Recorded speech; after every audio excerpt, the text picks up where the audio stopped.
Today we are going to talk about communion. Say communion. Oh boy, we're going to bust this thing out. Now, I may get blocked. Made a lot of phone calls after this one, boy. And you know, folks love their communion, right? Man, I was guilty of taking communion. Man, I used to be scared for my life on first Sunday, right? Well, I used to make sure I was right. I used to make sure, man, I gotta make sure because, man, we drinking the juice, we eat the God. And okay, and for those that may see this video, it's not that I'm making fun of some of my experience, right? But that communion had me in fear. I thought I was going to drop dead at the altar if anything was wrong, right? See, but that taught me reverence, though. You see? At that time I was reverencing the wrong thing, but it gave me a mindset of reverence. Hallelujah. But I remember when I had my white suit on, or my cream. If you couldn't find white, you get off white, right? Yeah. But you better not wear no black on that day, right? People gonna look at you as a dark child, right? But today we are going to talk about communion. Say communion. The agape way. Say agape. Now we touched on it a little bit last week, right? Today you are going to understand that agape ain't a good thing. Say it's not a good thing. Agape love is all from Greek mythology. Now, one thing you have to understand about the Beret Habashah, as many call it the New Testament, is that it was, even though it was written in Greek, it was still written to Hebrews. Hallelujah? Hallelujah. Even though it was written in Greek, because that was their language, it was still written to Hebrews, by Hebrews, for Hebrews. Can other nations get in on it? Absolutely. They just have to get right in line with the order. Say the order. Order. Right? And in the same Beret Habashah, Paul gives the order. He says unto the Yahudim second. First. Say first. Then unto the Gentile and Greek. Right? But there's a lot of things. Now, one thing about our people is that they love the Greeks. Yes. Hallelujah? Yeah. One place you can find our people is in Greek fraternities. They're not understanding how detrimental that is. We have some in here. I just heard a testimony from our aunt that didn't just, not just recently, but as he was giving his testimony, he had to denounce the whole Greek fraternity. And he was at a high place in it. But he rejected it. Why? Because he had to come in covenant with a holy Elohim. You cannot be in covenant with one thing and be in covenant with the Elohim. You can't serve two masters. Either you're going to love one or you're going to hate the other. Either you're going to be devoted to one or you're going to despise the other. You can't serve two masters. Say two masters. And I mean, we do a teaching on the Greek fraternities and all that. I mean, like I said, we have people in that denounce it. They could probably go more in depth with you than what I even studied, because they have experienced it. Mm-hmm. But thank the Most High for deliverance. Hallelujah. But our people are in love with Greek. There's a lot of things that we do that's attached and associated with Greek mythology that we probably don't even know. But that's why it's very important for us to understand and study our culture. Say our culture. We just cannot read this Bible with a religious mindset. We have to attach culture to Scripture. Because anytime you remove culture away from Scripture, you always get religion. You always get man-made doctrine. You always get the traditions of men instead of the laws of the Most High. Hallelujah? So we're going to get into it. Communion. The agape way. Do this in remembrance of the Greeks.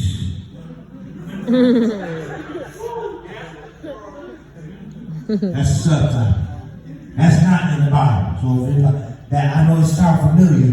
Mashiach did make that statement, but when he made that statement, he said, "Do this in remembrance of me." He was not talking about communion.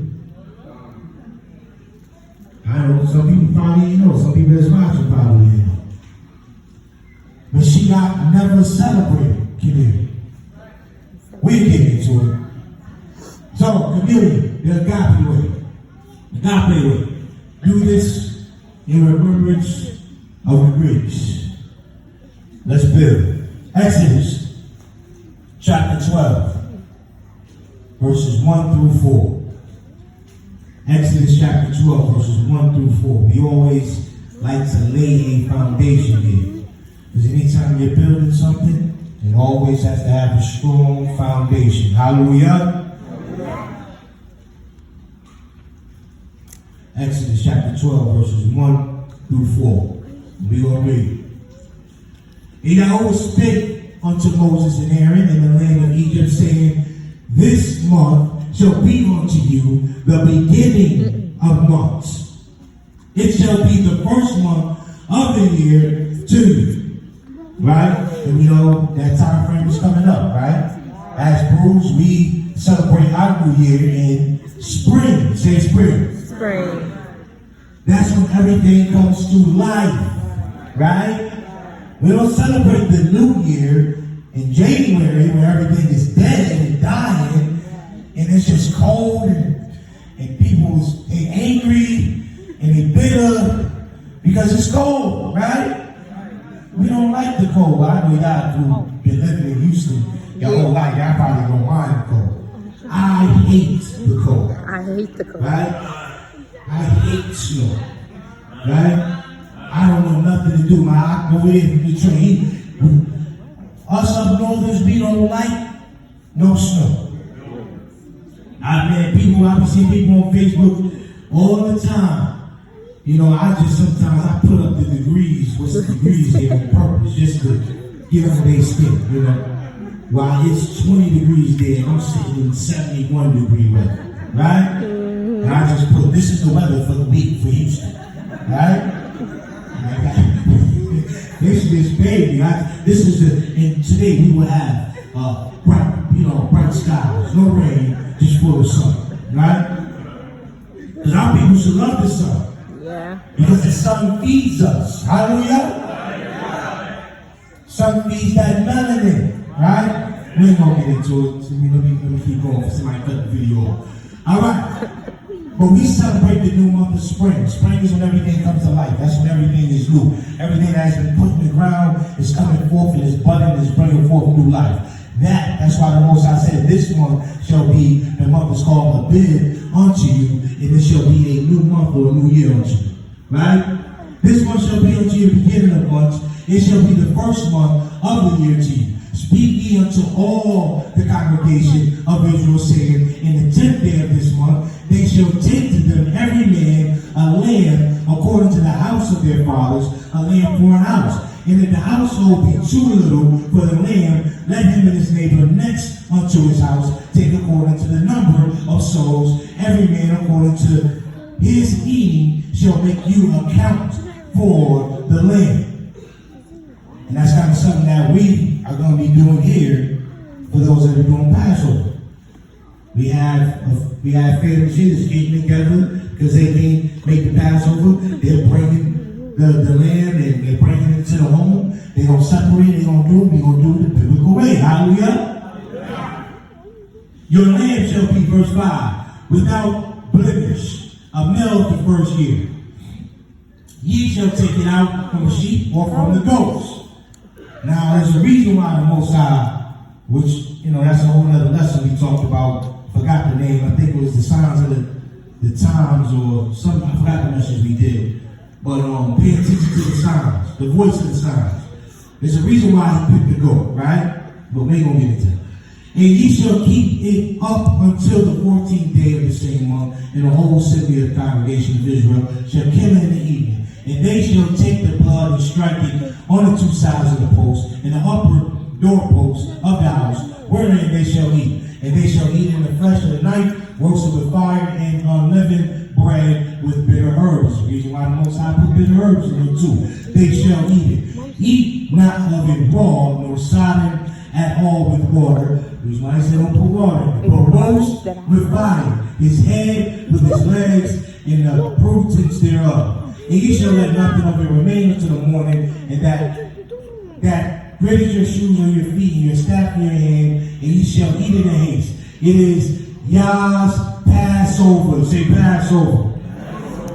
For I will pass through the land of Egypt this night, and will smite all of the firstborn of the land of Egypt, both man and beast, and against all the Elohims of Egypt. I will execute judgment. I am Yahuwah, and the blood shall be to you for a token upon the houses where you are. And when I see the blood, I will pass over you, and the plague shall not be upon you to destroy you when I smite you in the land of Egypt. And this, say this. What is this? Passover. Say Passover. And this day shall be unto you for a memorial, and ye shall keep it a feast to Yahuwah throughout your generations. And you shall keep it a feast by ordinance just till tomorrow. Just until next week. Forever. Say forever. And y'all know, we looked up the word forever. What does forever mean? Forever. Forever. Say forever. So, you have to understand this was important. Because, if you notice, this is one of you just think about it, and I kind of went in on a lesson. Why the Most High chose to throw Passover in this section? Why didn't he wait to just put it in Leviticus 23? But the Most High had to walk Israel through steps of the Passover because Israel had to redeem something that they did. Israel had sold their brother Joseph over. And the same thing they took Joseph through is the same process they had to take the land through. But it's another lesson. Deuteronomy chapter 12, verses 29 through 32. Now, we are no means saying when I make that statement that the land is not a representation of Mashiach, because it is. We know that. It is a foreshadow of what Mashiach came to do, did, and will continue to do, right? His blood has paid the price for us, and when the Most High sees the blood, he passes over us. Passes over from, that's why the Bible says, if we sin, we have an advocate with the Father. Hallelujah. The advocate is not the priest. It is not the Pope. It is not the pastor. It is not the Morey. I am not your advocate. There is only one mediator. Say one. One mediator between God and man, and that is Mashiach. Hallelujah. Deuteronomy chapter 12, verses 29 to 32. Observe and hear all these words which I command thee. Did he say hear some of the words? Hear all these words which I command thee, that it may go well with thee, and with thy children after thee forever. And when thou doest that which is good and right in the sight of Yahweh thy Elohim, and when Yahweh thy Elohim shall cut off the nations from before thee, whether thou goest to possess them, and thou succeedest them and dwell in their land, take heed to thyself, that thou be not snared by following them. After that, they be destroyed from before thee. And that thou inquire not after their Elohims, saying, how did these nations serve their Elohims? Even so, will I do likewise. So he's saying, you go in doing the same thing that these other nations done did. I'm going to do the same thing on you, Israel. Thou shalt not do unto Yahweh thy Elohim, for every abomination to Yahweh which he hated had they done unto their Elohims. For even their sons and their daughters they have burned in the fire to their Elohims. What things soever I command you, observe to do, thou shalt not add, say add thereto, nor diminish, say diminish, nor diminish from. So the Most High requires strict obedience. Say strict obedience. He wanted done the way he said it, how he said it, when he said it. Hallelujah. Let's keep building. Luke chapter 22, verses 14 through 20. We just gave some precepts. Luke chapter 22, verse 14 through 20. And we're going to build. And when the hour was come, he sat down and the 12 apostles with him. And he said unto them, with desire, I have desire to eat communion. I desire crackers and juice.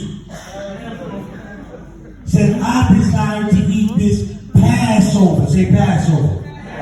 This Passover with you before I suffer.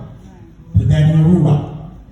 For I say unto you, I will not any more eat thereof until it be fulfilled in the kingdom of Yahweh.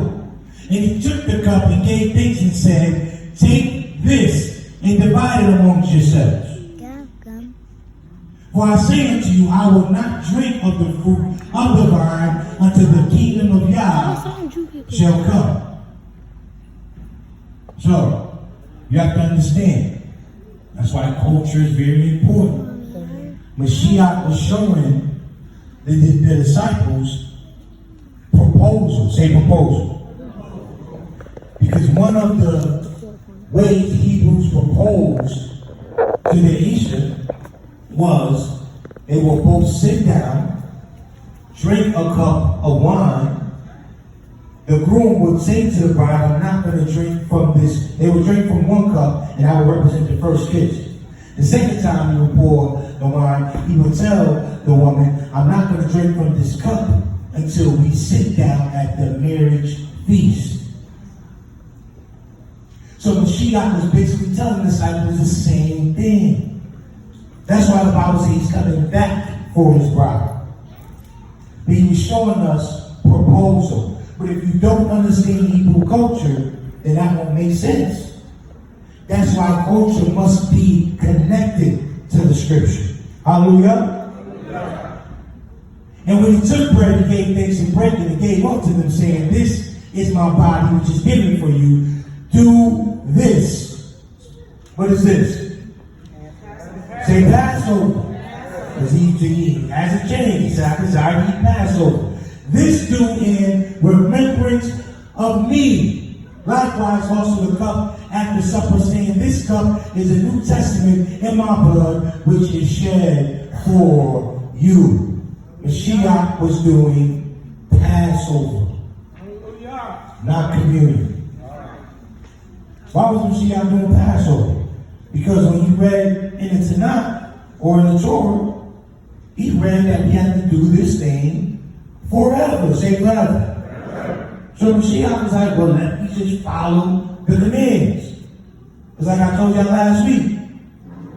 Mashiach didn't read the New Testament. He was Tanakh only. Right? Why was he Tanakh only? Because there was no New Testament when Mashiach was walking. So for you to say that the Tanakh is done away with, that's blasphemy.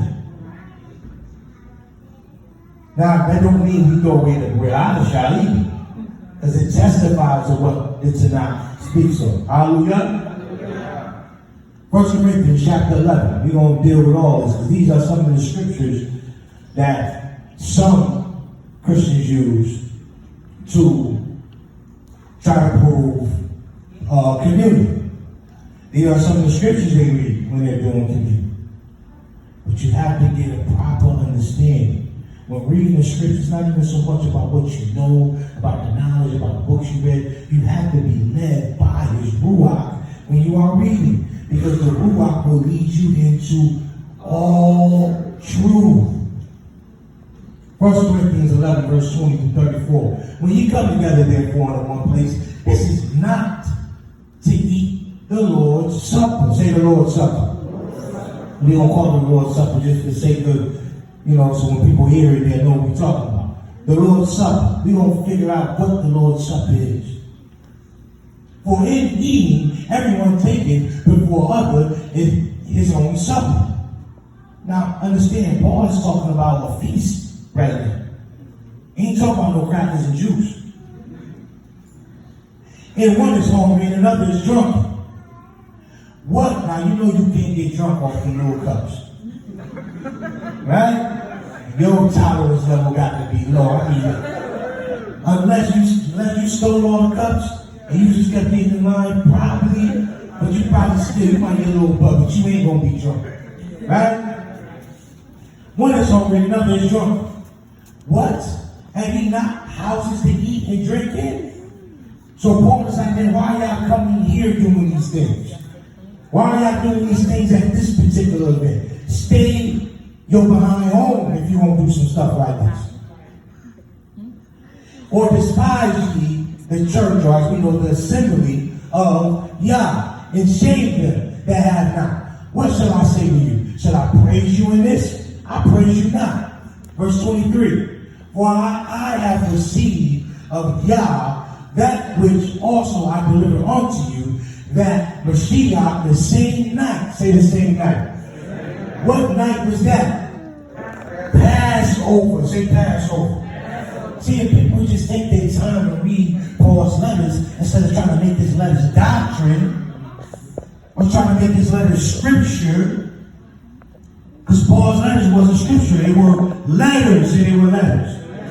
Yes, they were given by the inspiration of the Ruach, but they were letters. The reason why you can't make Paul's letters scripture is because we don't have the letters that the Corinthians sent to Paul. Paul is responding to what the Corinthians said to him. So how are we going to come in the middle of the movie and only see the end, but draw a whole conclusion about what happened? You can't do that. Say you can't do that. Because if you walk in the middle of the movie and then you see the end, some things probably ain't gonna make sense to you. Like, man, why did she kill that dude? So because you're too lazy enough to watch the beginning, you draw your own conclusion. Oh, he probably was a dirty dog. That's why she killed him. He probably was no good. That's why she killed him. But if you go back and watch the beginning, say, oh, she killed him because he killed somebody in their name. So you get a proper understanding of the whole plot of the movie.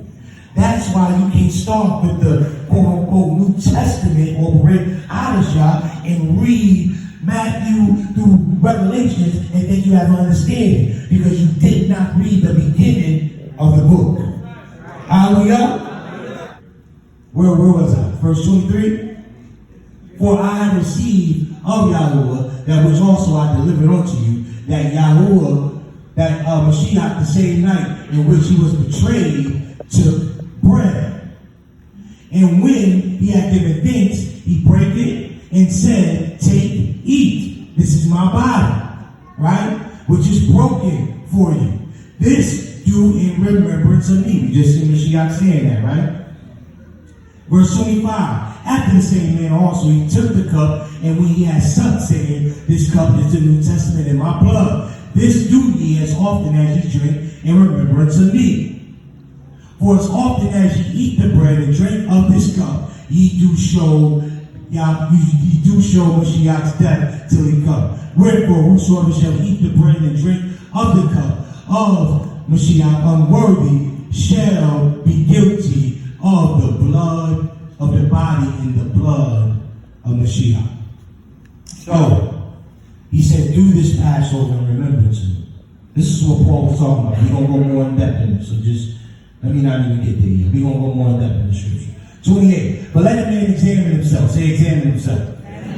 Make sure you're examining yourself. Make sure you're doing spiritual inventory on myself. Say myself. Before I try to point out anything in anybody else's life, make sure I'm right.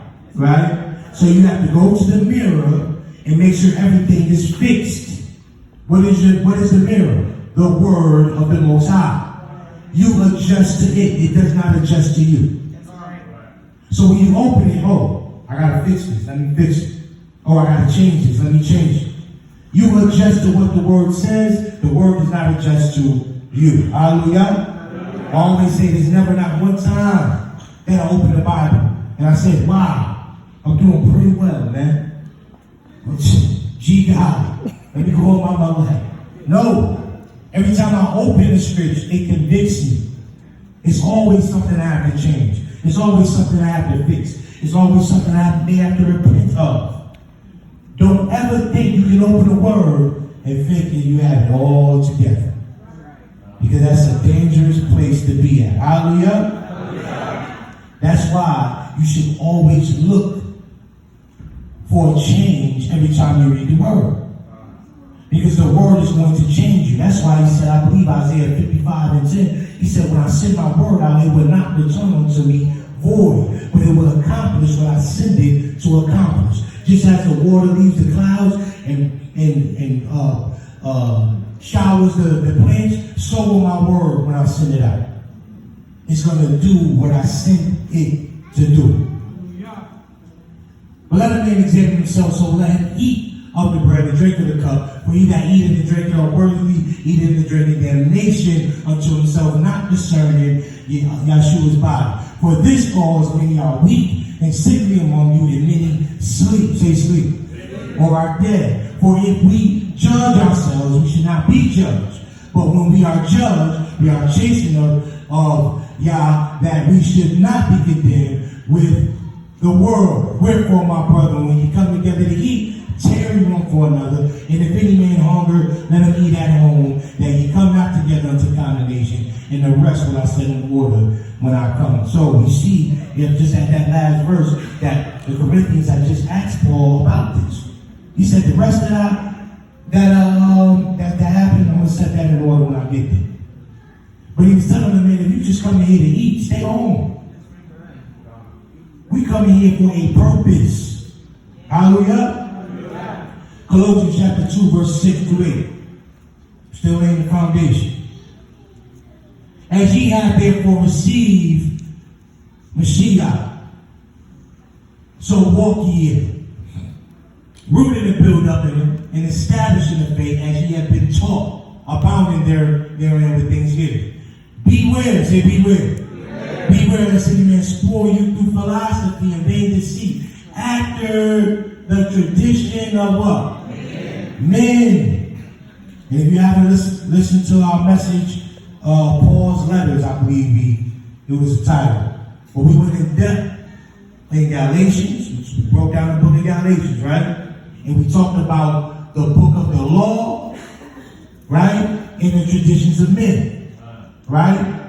We talked about how Paul was coming against circumcision and not the law of the Most High, right?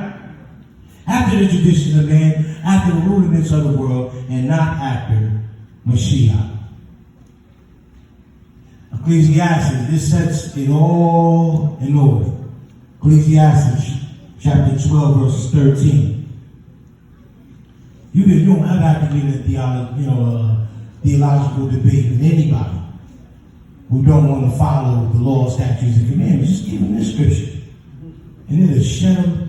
They can't do nothing with this. Let's read. Let us get a conclusion of the whole matter. Fear Yah in what? Keep his commandments, for this is the whole duty of man. Hallelujah. Hallelujah. Let's get into it. The truth about communion.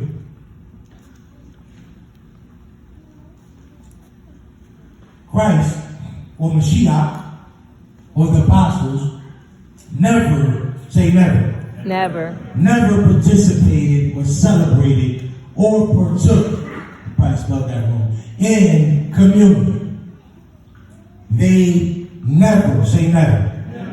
So if we know they never did this ceremony of communion, then the question we must ask is, where did this come from? I don't care nothing about no church fathers. The church fathers hold no weight with me. If Mashiach or the apostles didn't do it, really Mashiach, that's where it ends. If Mashiach didn't do it, I can't find it in the Torah, I don't follow it. The church did not partake in communion until 135 AD. So 135 years after Mashiach passed was the first time the quote-unquote church first partook in what we know as communion. So before those 135 years, what were they doing before that? Passover. Passover. That's right, it ain't no deep question. Passover, that's what they were doing. Epiphanius, I think that's how you pronounce his name. He was a church father who did not celebrate Passover. Okay? But check out what he said.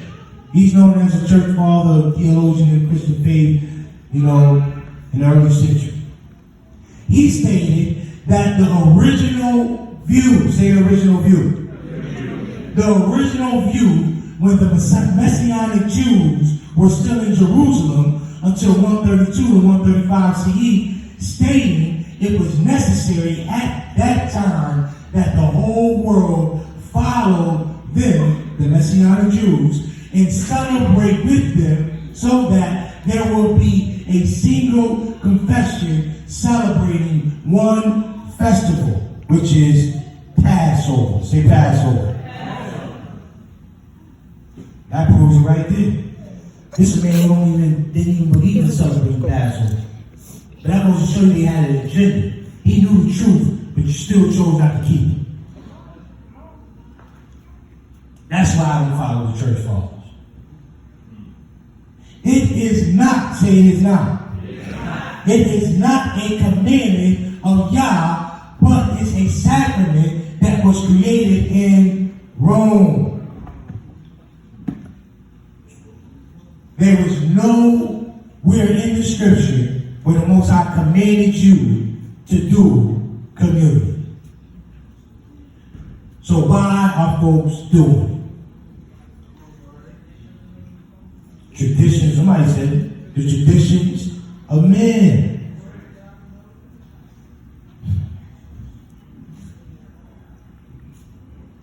Catholic worship to the sun god or the queen of heaven. That's what it is. It is Catholic worship to the sun god or the queen of heaven, which is why they use a drink on a bread or cake or crackers when doing it. Jeremiah 7, let's read, verse 18. The children gathered wood, and the fathers kindled the fire, and the woman kneaded their dough to make cakes. Say cakes. To the who? The queen of heaven. We learned about who the queen of heaven is, right? Well, she comes in many names, but Shekinah is one of her names. Hallelujah. To the queen of heaven, and pour out drink offerings unto other Elohims, that they may provoke Yah unto anger. So when you take in the ceremony of communion with crackers and juice, you're really doing this to the Queen of Heaven. I know, it make you want to just go back and punch somebody in the But you don't want to punch nobody because you might start out with your mama. Because your mama took you to church. And you can't hit your mama. Not mine. So we just talk about honoring your father and your mother. So you just got to hit that one. But the way they worshiped the Queen of Heaven was by drink offerings and cakes or breads to her. You ready? It was also called the Agape Love Feast. Uh-oh. Somebody like, uh-oh. The Agape, say the Agape. The Agape Love Feast is what communion was once called. It was once called the Agape Love Feast. See, that sounds so innocent, right? Like, it's Agape Love Feast. But God, they was doing some things at these feasts. That's why Paul talked like he talked in 1 Corinthians 11. Let's go. What does agape mean? Let's look at the etymology of the word agape. Agape. Now, from the Greek, agape means brotherly love or charity. Right? Remember, the Parashah was written in New Testament. Now, we do have a Hebrew word for love, and that's called what? Ahava. And we're going to talk about Ahava too. Right? Because that's the real love that the Most High shows. Because he's a Hebrew Elohim. And he likes things in Hebrew. He don't mind you speaking in English and Greek. Just don't transliterate his words. Right. Hallelujah. Hallelujah. Now we know the difference between translation and transliteration. He don't mind you speaking another. He don't mind you speaking English. You know, he scatters you to this land. You got to speak English. But he also wants you to study his language. Say his language. 1600 from the Greek agape in the brotherly love of charity. In ecclesiastical use, the love of God for man and man for God. A late and mostly Christian formation from the verb agape. Greet with affection, receive with friendship, to like, love, which is unknown origin, sometimes explained as agape. To protect greatly with intensifying prefix AGA. The Christian use may have been influenced by the Hebrew word ahava. I say ahava, but it's ahava. Right? Love. Now, notice what that last part just said. It said the Christian use may have been influenced. So it's not saying it was, but it probably was. You know, like ish. Like when something is ish, that means it's really not like it, but it is. Like Jewish. So, the Christian use may have been influenced by the Hebrew word ahava. Go ahead, Al. In us learning the Hebrew language, we're discovering that when the letter B is in the word, it's Yiddish. Go ahead, say that again. In learning the Hebrew language, we're learning that when the letter V is inserted in the Hebrew word, that word is Yiddish. That is actually correct. So it's Yiddish. The V is Yiddish. The V is Yiddish. Okay, I didn't know that. So the B is correct, you The said? B is correct, okay. Okay. We're going to look into that. I like that. Thank you for that. Any questions so far? Because we about to dive into this, boy. Y'all ready? Yeah, I got this, don't worry. This is also from the etymology. This is the second part. Agape in plural was used by early Christians for their love feast. Put that in the rubric. A communal meal held in connection with the quote-unquote Lord's Supper. Now we know what they're saying Lord's Supper is communion. But what we know as the quote-unquote Lord's Supper is Passover. Okay? So they're saying that the love feast, say for people to think that, the love feast is something, it was held with connection to Passover. That's why Paul was mad. Because they was bringing this mess into the Passover. The loss of their original character and growth in the growth of the abuses led to prohibition.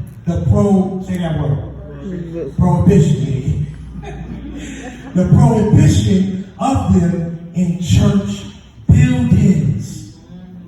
So it was even a time when churches didn't even allow this mess to go on. But now they do communion. And in the 4th century, to their separation from the etymology separation from in the 4th century, to their separation from the Lord's Supper and their gradual discontinuance. The reason why they separated from the Lord's Supper, as we know Passover, as they may think is communion, is because they realized there's a lot of foolishness going on in these love feasts. We can associate that with this. Hallelujah. In modern use, often in a simpler sense of Christian love. To eros as carnal or sensual love. That thing just said carnal love. To be carnal minded is death. Is to be an enemy unto the Most High. The reason why they call it Christian love is Christians really serve.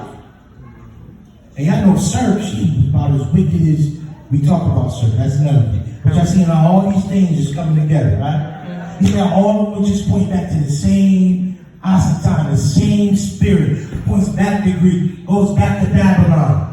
Because they're all from Babylon.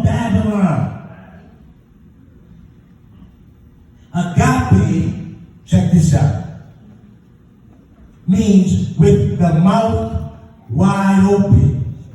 It ain't what you think. As in wonder. They say it as in wonder. Now, if you, agape, before I go there. Now, if you, that word carries, with the English term, it has, I'm trying to find a proper word to say it. The connotation that agape has with the English language is agape, or a gape, like a gaping hole. So it's associated with a hole or a mouth. So y'all know what they was doing up in there. That's disgusting. Agape also means to love without conditions. Right? To love without conditions.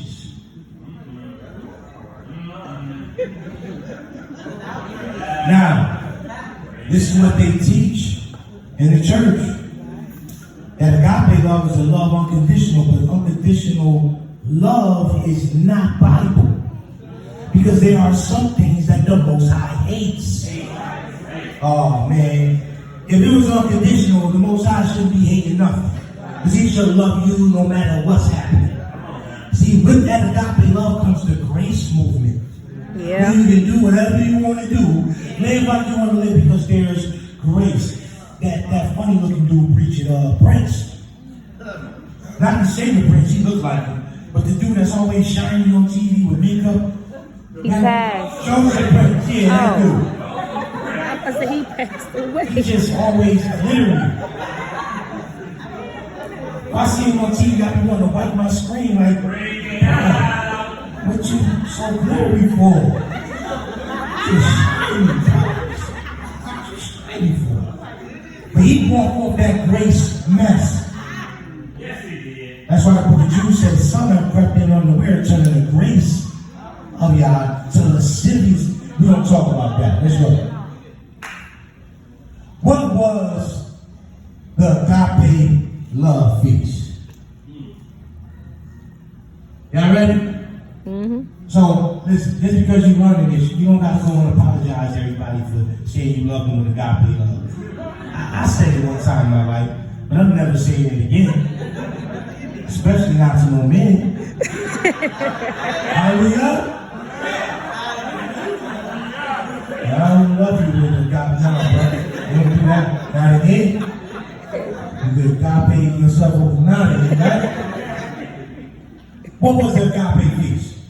It was a Greek feast created and started by the Greeks. It was eventually adopted by the Catholic Church, which eventually became communion. Now, communion is not what it used to be back then. Now we know, I've been to a communion, they having orgies and stuff like that there. Yeah. But the origin of something is very important. Because the spirit of that thing still follows it. Just because I ain't bed sheets on my window don't make them curtains. They still bed sheets. How many got bed sheets hanging up? No, okay. You know, come on. The Garfield sheets, yeah, I have them.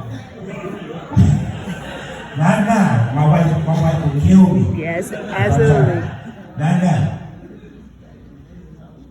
The agape feast was a meal of communion that took place while people gathered together, ate, and got drunk. They also eventually started associating this feast with their Last Supper or Passover. That's why Paul was mad. Mm-hmm.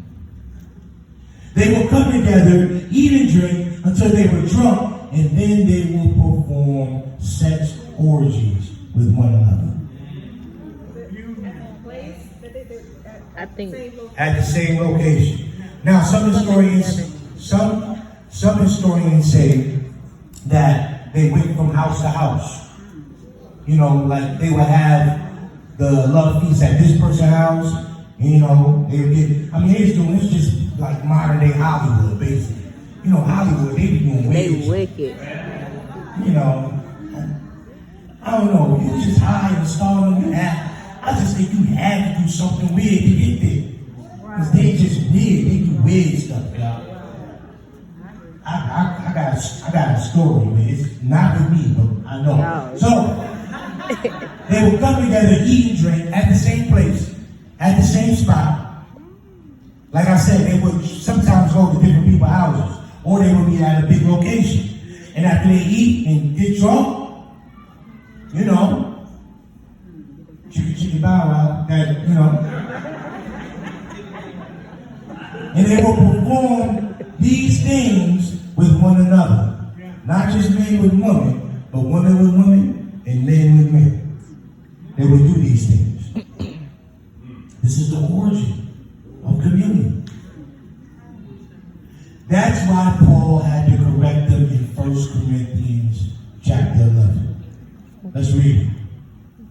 Now, in this I declare unto you, this is him, Paul talking. Remember, we just read this. Let's revisit it after what we just found out. I declare unto you, and I praise you not. So Paul, like, man, in modern terms, y'all wow. Wow. I just came in, set up this assembly, and this is what y'all doing. Y'all getting into this Greek mess, and not only that, but y'all bringing it into the moeds.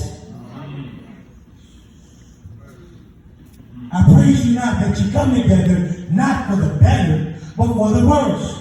First of all, when you come together in the church or the assembly, I hear that there be divisions among you. And I partly believe.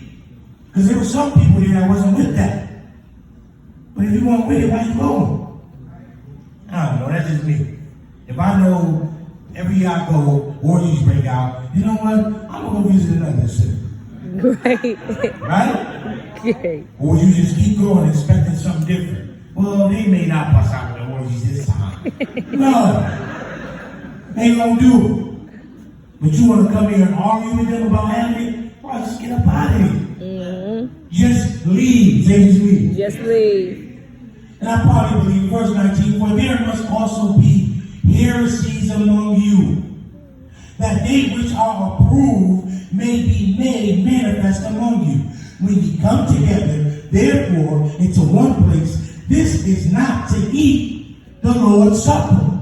Now people will take that and associate it with communion, but it is not communion, because Paul is dealing with Passover, which we don't get to. For in eating, everyone taketh before other his own supper, and one is hungry and the other is drunken. What?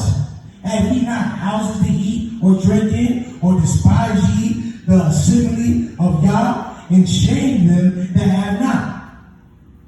What shall I say to you? Shall I praise you in this? I praise you not. Verse 23. For I received of Yah that which also I delivered unto you, that Mashiach the same night, what night? Passover. In which he was betrayed, took bread. And when, the reason why he said the same night, because Paul is dealing with Passover.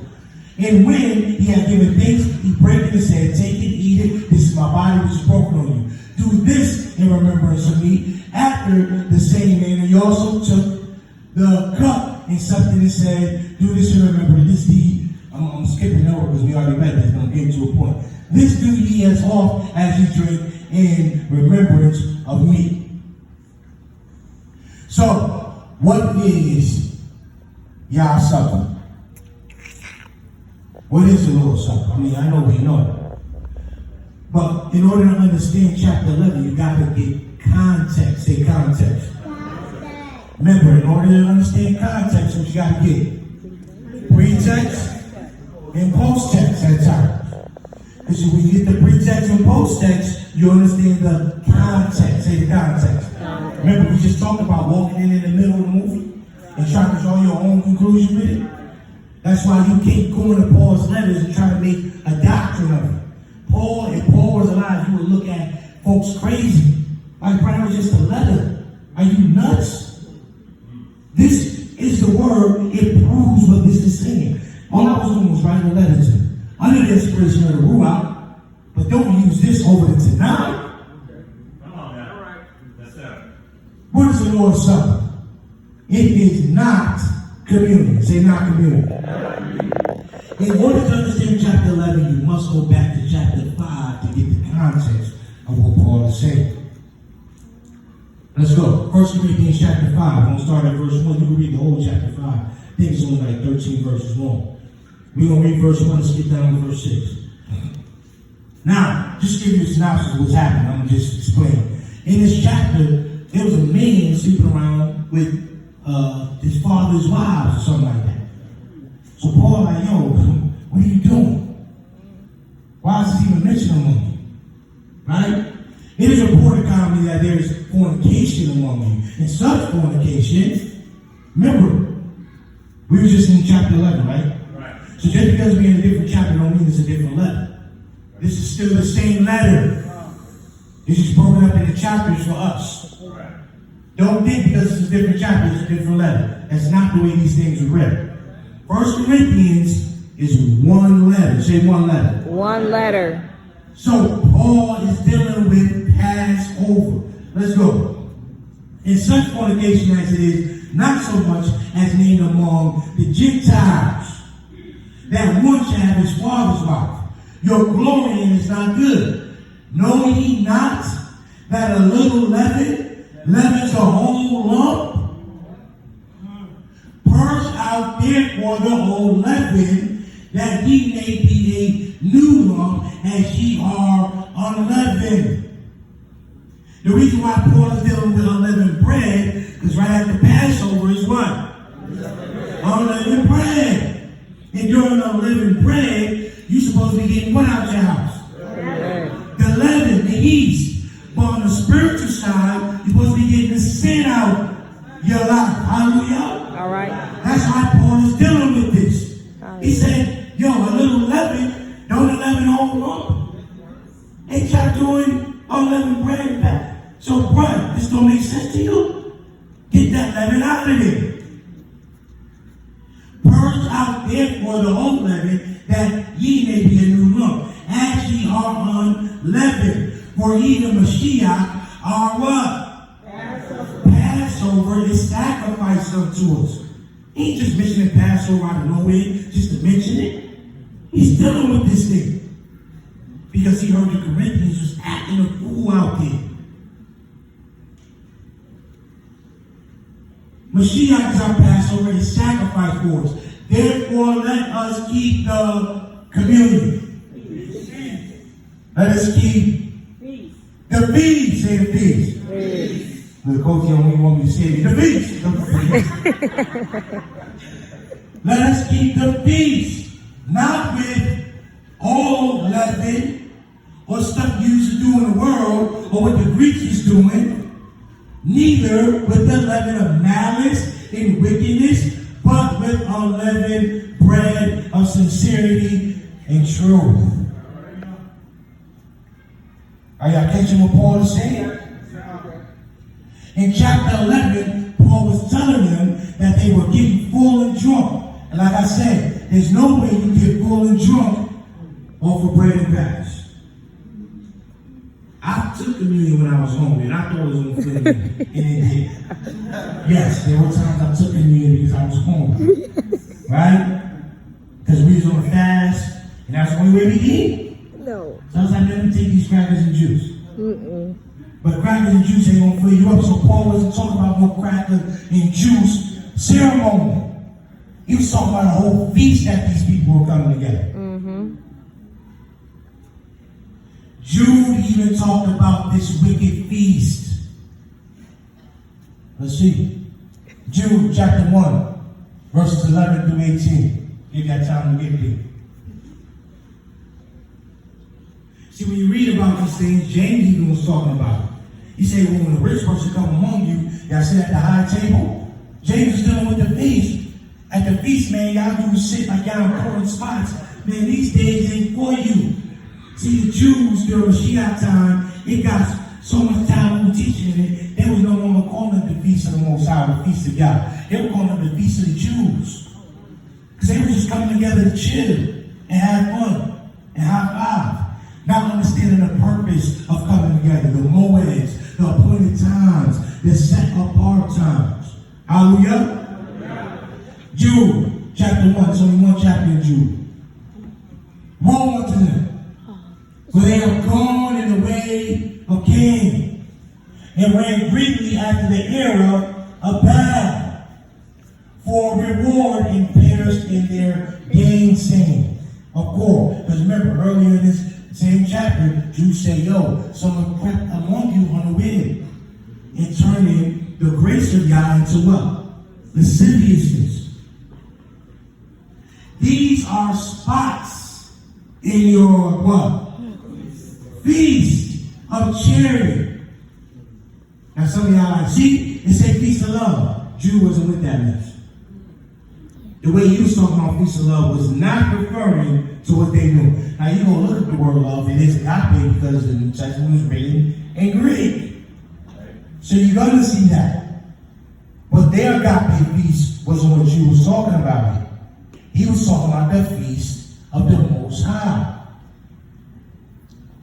Charity of the feast with you, feeding themselves without fear or reverence. Clouds they are without water, carried about of the winds, trees whose fruit we're with, without fruit, twice dead, plucked up by the roots, raging waves of the sea, forming out of their own shame, wondering the stars to whom is reserved the blackness of the darkness forever. And Enoch, say Enoch. Enoch also, the seventh from Adam, prophesied of these, saying, behold, Yah cometh with 10,000 saints, that execute judgment upon all, and to convince all that are ungodly among them of their ungodly deeds, which they have convinced all that are ungodly among them of, I read that again, of their ungodly deeds, which they have ungodly committed, and all of their hard speeches, which ungodly sinners have spoken against them. These are murmurers, complainers, walking after their own what? Lust. In their mouths speaking great swelling words, having men's persons in admiration because of advantage. But, beloved, remember ye the words which were spoken before the apostles of Yahushua HaMashiach, how that they told you that there should be mockers in the last days who should walk after their own ungodly lust. He said, some crept in among you, and they're trying to do these things. Separate yourself from them. In 1 Corinthians 5, when you keep reading, Paul started going in on the Corinthians. And I thought I had chapter 10 up here. I thought I had chapter 10. Let me see if I have it on the next slide. No, it's not. Let me touch on chapter 10 because Coty had a question. Now, if you look at that word communion in chapter 10, it means to come together. He's telling them to come together. But remember, chapter 5, he's dealing with the Passover. So we can't change the context when it gets to this point. It has to stay in context, because then he gets to chapter 11, he's dealing with them bringing all this foolishness into the Passover. Paul was angry. You know, how dare y'all do this mess? Y'all bring this Greek mess into Passover? Where this is what we're supposed to be doing in remembrance of Mashiach. Not crackers and juice. That is Greek thoughts. You know the Greeks hated the Hebrews, right? You know they enslaved the Hebrews, right? Okay, so you just can't believe everything is Greek. That's why you got to get rid of Greek fraternities. And Greeks also came as the priests, right? So it is nothing wrong, to answer your question, there's nothing wrong with having bread and wine, right? Don't take this and say, oh, we can't have bread and wine. at Passover. No, I mean, there's a lot of food, which Passover that I've kept, that we have a lot of different foods that wasn't mentioned in Exodus also. But I do believe it is because of his priestly nature. How was he proposing to him, but also showing his priesthood also. But it also represented something. He said his bread represents Right. my body, his blood, so it had a symbolism to it. Right. And in that, he was saying mostly of, and what I said 100%, but it was mostly of not just do this wine and bread in remembrance, but do this in remembrance of me. At the time, he just broke the bread and gave her, he's like, yo, man, do this. This is what this was Passover. Do this day in remembrance of me. Because no longer will you have to sacrifice a lamb for yourself. I'm going to be the precious lamb of the Most High. So now, yes, you still do this in remembrance of what he did when he brought your ancestors out, but also do this in remembrance of me. Because I am bringing you, I'm going to soon come back and bring you to a second Exodus. So, let me go a little more in depth, and I think I went over this before. Remember, the lamb's blood in Exodus, there was a reason why the Most High told them to put the lamb's blood over their doorposts. We know one of the reasons, because he said when you see the blood, you're going to pass over, right? But there was also a representation of a nation being born. Remember, Israel didn't come into Egypt as a nation. They came in with 70 plus people. Jacob was a family that came in. But they came out of Egypt as a nation. Whenever a child is born, they come through a bloody doorpost. I'm not, kids out here, but y'all know what I mean. So the Most High was letting them know, listen, you are going to be born this day. When you walk out of this bloody doorpost, you're walking out as a nation now. You're being born as a nation. Because remember, one of the signs that he gave Moses, he said, take your rod, throw it down, and the rod became a staff or a snake. Right? What Moses do? He ran like any Hebrew would do, right? I know some of y'all in Texas, y'all wrestle snakes and touching those snakes. So he ran. She was like, nah, don't run. Grab the snake by the tail. Because at that time in Egypt, Israel was the tail and not the head.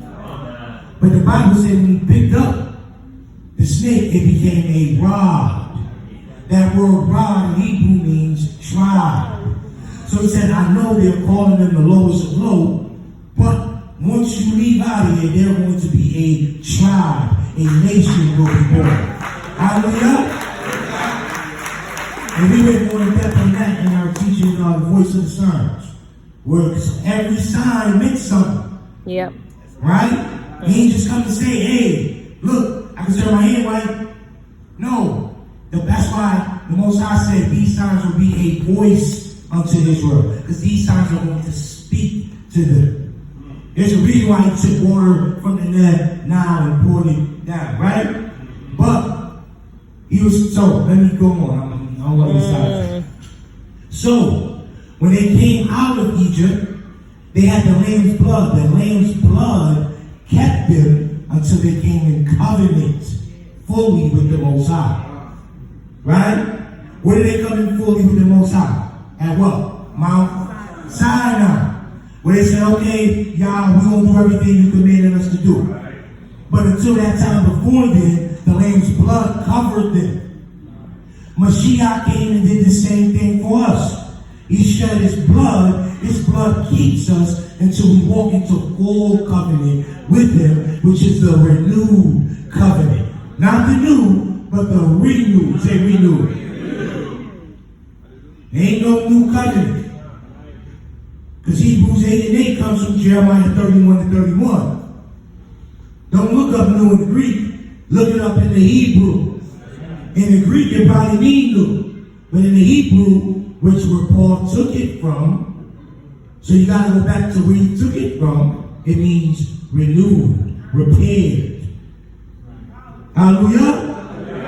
So, Mashiach's blood is a representation. He is that man. That's why he said, do this in remembrance of me, because my blood is going to keep you, protect you until you walk into full covenant, which we're not in a renewed covenant fully yet, because what some of the ways we know we're in a renewed covenant, he says it's going to be signs. He said you're not going to teach your brother or sister, well y'all say this, every man going to know. Do every man know? No.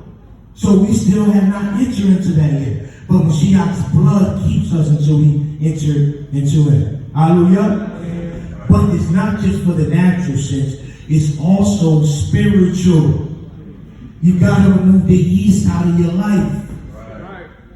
You got to remove the sin out of your life. You cannot come to God's table unworthy. He wasn't talking about the communion table. He was talking about the Passover table. Because people were treating the Passover like a get-together, cookout. Man, we chilling, we about to parlay. It's okay to do that in certain times, but don't think that's what you came here to do. You know, people get there with meeting up, linking up, and, you know, doing all that nasty stuff. Right? So, we went in depth on agape. Let's talk about the real love. Say the real love. Real, not that real love. Come on. That was saying somebody had. Well, maybe that was just me. I was big. I know. Real love. Right?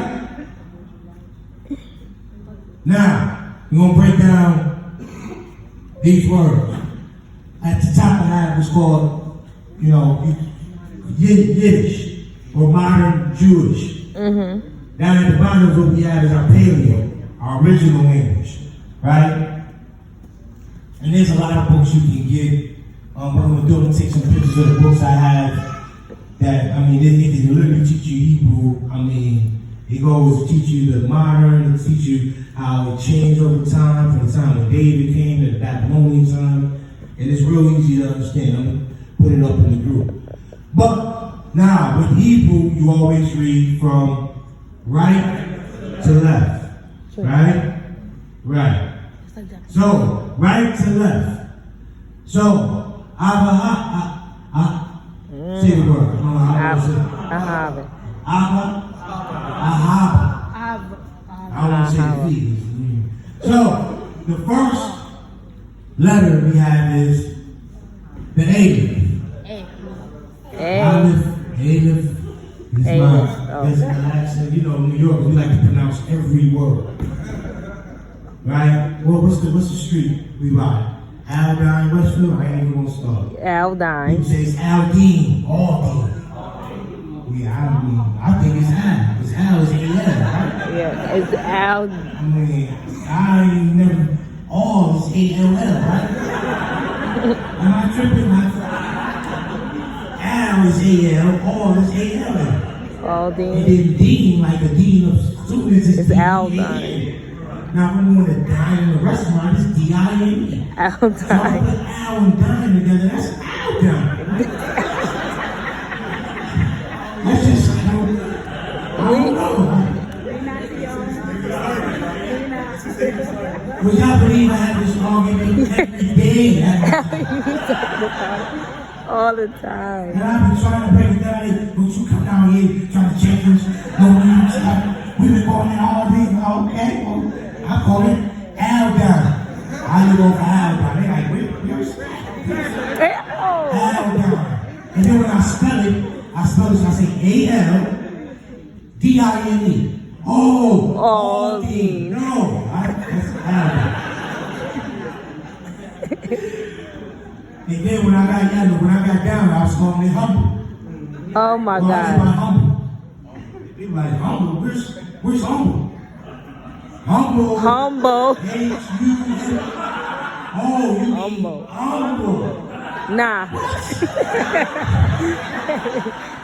When did the H become silent?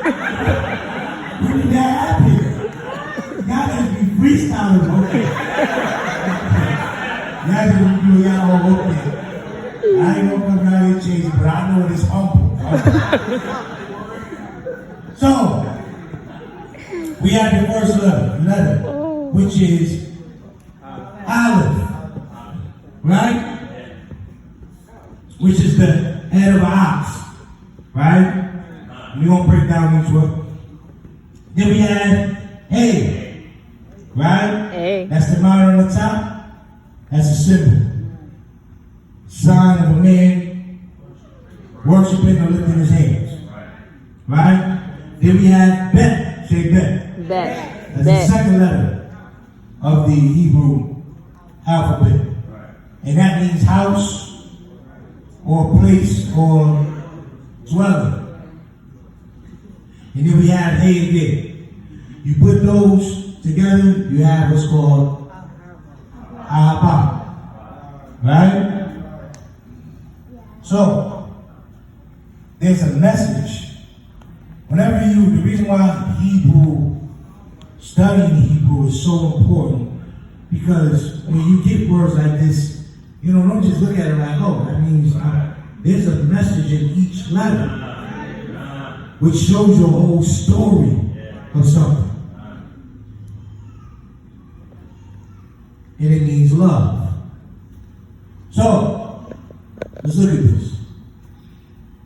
The first letter, which we know is a head of an ox, it means a strong leader. It is a representation of Yah, the Father. Okay? The next one we have is hey with the arms up. It means to reveal or behold. The next one we have bet. That means the one that comes out of the house. The son of Yah. Right? And then we have hey again. It means to reveal or behold. Now, if you put these words together in Hebrew, it says something. And it says, Yah revealing himself through his son, or the one that comes out of his house. That came from Yah. That is a representation of love. Hallelujah? Hallelujah. Now, we know John 3:16. It don't mean what we've been taught. But we know it says, for Yah so loved the world that he gave his one and only begotten son. We know that word world ain't talking about everybody. Because Yah don't love the whole world. Because there's some things he hates. He hates hands that shed innocent blood. Yes. He hates men that sow discord amongst. And I know we've been kind of dealing with that within the Hebrew community just recently. Mm-hmm. You got men that sowing discord. The Bible says that God hates him. Hate him. He said he hated Esau. Oh, we'll bring that up here. Esau is not the right man. Okay? But we'll do a teaching on that one another time. Because there's some black Esau's. Oh boy, that's enough. Everybody who say Israel, hey, Israel. So, there's some things that Yah hates. So there's no unconditional love, that God just loves you no matter what. The Bible says he rejects the wicked. Yes, he does. He pushes them away. Mm-hmm. But this example, or this word love, is basically how God shows himself through his son. The scripture we have is John chapter 1 verse 18. That no man has seen Yah at any time, the only begotten son, which is in the bosom of the Father, he had declared it. Yah sending his son was an example of love. Then when Mashiach came down here, he showed us what love is. Greater love no man has than men for the lay his life down for his friend. That's true love. Mashiach didn't just talk, because love is in action. You have to show love in order to prove love. Love is not love until it's given away. Hallelujah. Hallelujah. So with that, we have to understand the reason why we brought this up is because you have to make sure you are loving people with this love and not the agape love. I'm gonna get you one second. You got to make sure You're loving your wife with this love, men, and not agape love.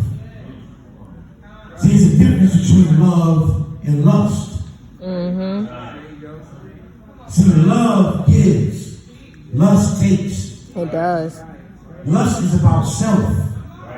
Love does not think of itself. That's what 1 Corinthians 13 said. See, if I truly love my wife, I'm not going to really worry about myself because I know if she loves me, she's going to make sure I'm good, so I'm going to make sure she's good. That's the expression of love. But if it was lust, I'm worried about what she can give me, not about what I can give her. I just want to take, but never give. That's what agape is about. And for so long we've been loving in agape. And I'm not meaning these orgy things. But in order to love with the love of the Most High, we have to make sure we are walking in the correct love. Go ahead, Al. You already kind of hit it, man. So I was going to add to that. Because when I'm talking to my kids, I'm talking about love for a long time. About who loves you and other people outside of it. Especially you to know what love really means. And I always told that really what love means is, when you talk about why, it's a deeper meaning. The Most High always has a deeper meaning every word he puts. So if you look at when he says he loves is his son, he built a son and gave his son, his only begotten son. When he says that the ultimate sacrifice is really what love means. One of them is the ultimate sacrifice. So if you really do the ultimate sacrifice like you do for your family, that's true love. That's Ahava. You know, I told that. Hallelujah. Hallelujah. That was a good word. And see, fathers, men, it's very important for us not only show our daughters what love is, but even show our boys how a man's supposed to love them. Because the way society is, they showing the wrong way a man's supposed to love another man. They showing agape. The love. agape. We gotta show the Hebrew way of love. It's okay to hug your son. Hug your son. I hug my son, I hug all my sons. Kiss him on the top of the forehead, tell him I love him more. I make sure every day I tell them that. It's important because they gotta know a man can love you without no type of nasty mess involved. Right. Hallelujah. Without any type of agape involved. A man can love you. That's not anytime something comes on TV with some mess. You know, you can turn on any channel and see mess. And I know all the time skipping. But I like to have a conversation with my sons about it. And my daughter when she get a little older. But I like to talk to them. I think it was me and Junior in the living room when I had told him to promise me. Oh, yeah. Yeah. They were just us three, my wife and my oldest son in it. And I think the Wayne Wade stuff just broke news. I'm sitting in the living room, minding our business, in our living room, and that's come on TV. We was watching basketball, and we didn't expect to see, you don't expect to see stuff like that watching basketball. Right. But it pops up, you know. It was, I don't know, breaking news or TNT or some junk. I forgot what it was. But when I see it, I said, what? You know, I'm just talking to the TV. I said, man, this is some stupid mess. And when I'm talking to TV, I turn around, I see my son is back there just sitting watching. I said, oh, no. I said, listen, man. Clip. I said, check this out, man. I need you to promise. Not only the Most High, but promise me that you will never bring another man home. Hallelujah. He was like, yo, Dad, you ain't got to worry about it. I promise. I said, that's what I'm talking. I'm good, man. Man, I'm good. Thank you. And I'm having a conversation with the other two, too. But they wasn't downstairs at the time. But you gotta have a conversation with yourself. Son, I love you. Son, I love you all. But we don't do this. Not that. Daughter, I love you, but we don't do this. We don't play with that.